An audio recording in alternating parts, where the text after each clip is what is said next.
Hi, my name is Akinwale Akindia. I want to speak on Cobit 2019, the principles for a governance system. Cobit 2019 is the latest release on the Cobit set of products. And basically, Cobit is about aligning uh, IT with the business objectives of the organization. So the use of information and technology to achieve the business objectives of the organization. And basically, we are emphasizing the governance. It is the board of directors need to be able to make strategy decisions, set strategy decisions, review strategy decisions as it relates to IT in achieving the business objectives. One of the challenges that we've had in time past is to have a suitable framework for the governance of enterprise IT, and this is where COVID 2019 actually fits in. So briefly, I want to look at the principles that COVID 2019 recommends for a governance system, for a governance system to be effective, to be productive, to be able to achieve the set goals. These six principles must be obeyed. Okay. So number one, a governance system should provide stakeholder value. That is why we are here. Okay. The business, the government, the enterprise, they have reasons for establishing that entity. And those reasons are encapsulated in the value that is expected of the entity.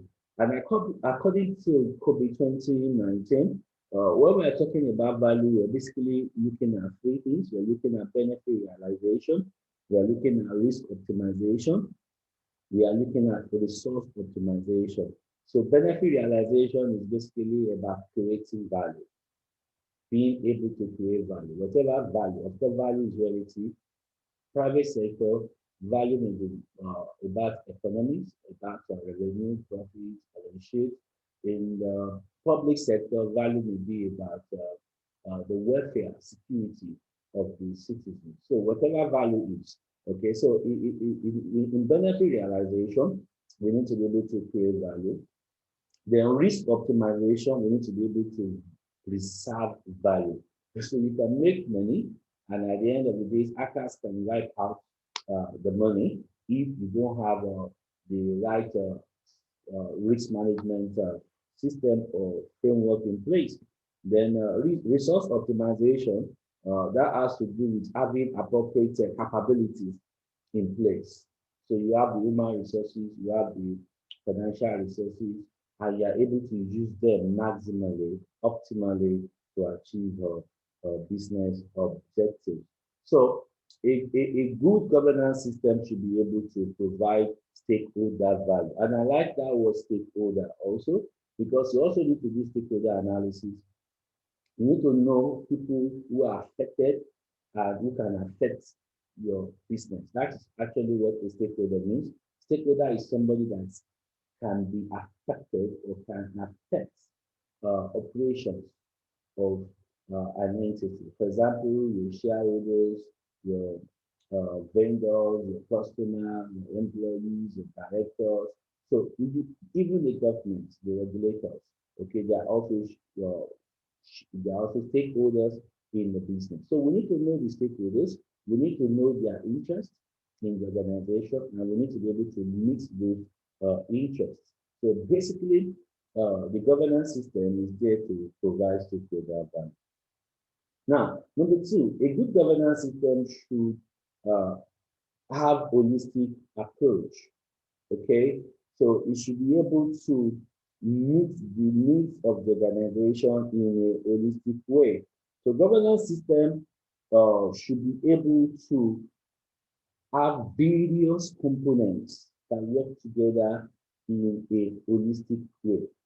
So for you to have a governance system, the governance system must be made up of various components, which we will talk more in detail in another video. So, for example, you expect to have processes. You have supposed to have processes, practices, okay, practices in the organization, activities in the organization that is expected to achieve certain objectives. You expect to have organizational structure. So people should have rules, they should have responsibilities, there should be reporting lines in the organization to make the governance system work. Okay, principles, policies, and framework. That is also very important. We need to know what is allowable in the organization through the philosophies of management encoded in principles, encoded in policies, encoded in framework, so that people are guided. Once you join the organization, you fit into what the philosophy of the management is. All right. Then we also have information as one of the components. Information. So the information flow in the organization. There's some information documentation that serves as input, and the result into another form of information documentation, which would be as will serve as an article in the organization. So we need this information flow for the system to work. So in setting up a governance system, we should be able to have the right kind of documentation, the right kind of information, the right kind of communication to and through the organization, top down, bottom up, and the rest. Then we also have culture, ethics, and behavior as another component. So you can bring any framework, any standard from anywhere. Okay, once the culture is not right, once the culture is not right, there's going to be a problem. So, what is the way of doing things in that organization?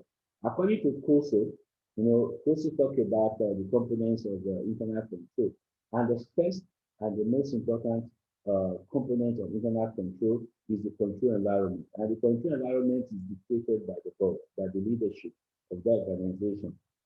They are the one that sets the code of ethics. They are the one that creates culture. They are the one people watch.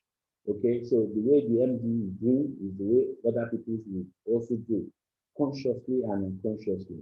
So the culture, the ethics, the behavior in the organization is very, very important. So you want to do Cobit implementation. If people are resisting change, like people that are very conservative, they are not open to new ideas, that may be a problem from that angle. So culture, ethics, and behavior, the governance system must address that. Then people skills and competence.